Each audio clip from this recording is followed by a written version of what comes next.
श्री कृष्णा मित्रों, मैं प्रियंका स्वागत करती हूँ आपका जीवन और आध्यात्म में। कैसे हैं आप सब मित्रों? आज मैं बेताल पच्चीसी की 5वीं कहानी लेके आई हूँ। आइए कहानी को सुनते हैं। कई बार कोशिश करने के बाद भी विक्रमादित्य बेताल को अपने साथ ले जाने में असफल हुए।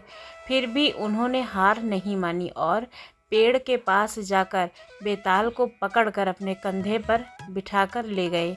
अब शर्त के अनुसार बेताल ने फिर से कहानी सुनाना शुरू कर दिया और इस बार कहानी थी असली वर कौन।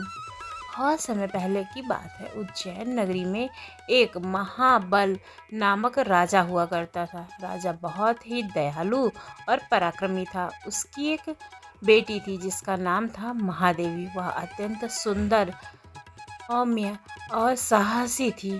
वह विवाह के योग्य हुई तो राजा ने उसके लिए वर खोजना शुरू कर दिया।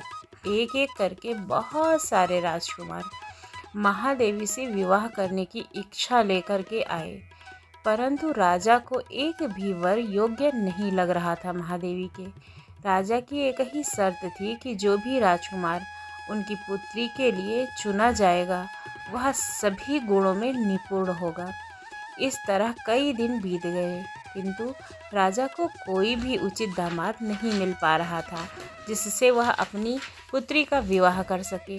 एक दिन राजा दरबार में बैठा था तो एक राजकुमार वहां आया और कहा कि वह राजकुमारी से विवाह करना चाहता है। तब राजा ने कहा कि मैं तुमसे ऐसे कौन से गुण हैं तुम में जिससे अपनी पुत्री का विवाह कर दूं। तब राजकुमार कहता है कि मेरे पास एक ऐसा रथ है जिसमें मैं क्षण भर कहीं भी जा सकता हूँ और क्षण भर में कहीं और जा सकता हूँ। राजा कहता है कि ठीक है, तो मैं अपनी पुत्री से बात करके तुम्हें जवाब देता हूँ। वहीं कुछ दिन के पश्चात राजमहल में एक और राजकुमार आ पहुँचता है। उसने राजा से कहा कि मैं आपकी पुत्री से यानी कि राजकुमारी से विवाह करना चाहता हूँ। राजा ने उससे भी वही सवाल किया जो पहले वाले राजकुमार से किया था।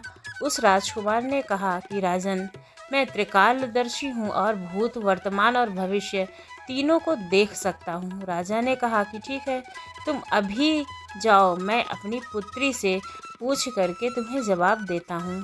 कुछ दिन बाद महल में एक और राजकुमार राजकुमारी का हाथ मांगने के लिए आता है।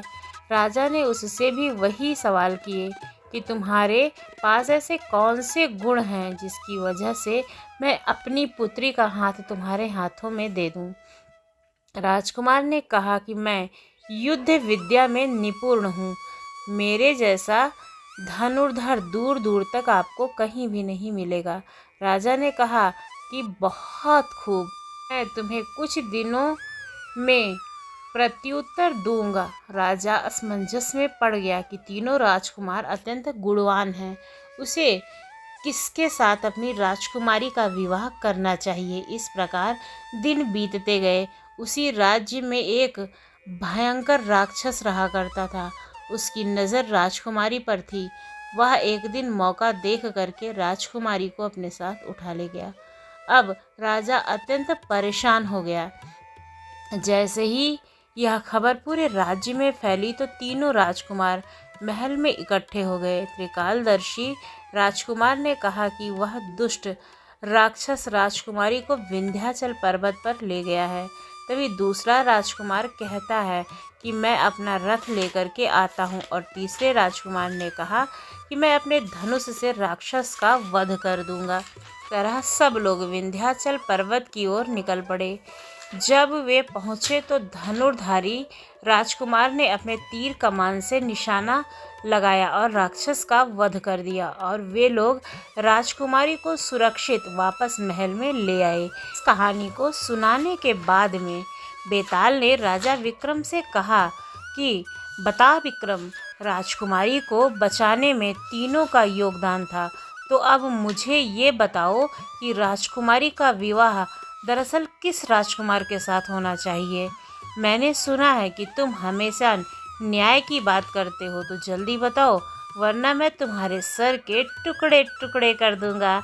इस बात पर विक्रमादित्य ने जवाब दिया कि राजकुमारी का विवाह धनुर्धारी राजकुमार के साथ होना चाहिए, क्योंकि उसने राक्षस से युद्ध करके राजकुमारी को बचाया है, जबकि अन्य जो दोनों राजकुमार थे उन्होंने तो केवल उसकी सहायता की है।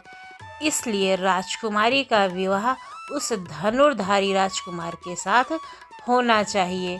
बस उतने में ही तो बेताल उड़ करके पेड़ पर जाकर लटक गया और विक्रम से कहने लगा कि तुमने शायद अपनी शर्त को याद नहीं रखा है। हमारी यही शर्त थी कि अगर तुम नहीं बोलोगे तभी मैं तुम्हारे साथ चलूँगा, अगर रास्ते में तुमने बोला तो मैं तुम्हारे साथ नहीं चलूँगा।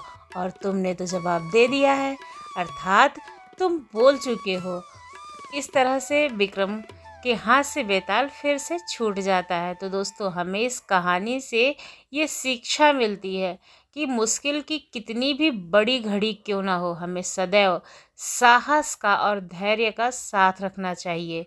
यानी कि हमेशा किसी भी मुश्किल में धैर्य को तो हमेशा धारण करना चाहिए और साहस के साथ उसका सामना करना चाहिए।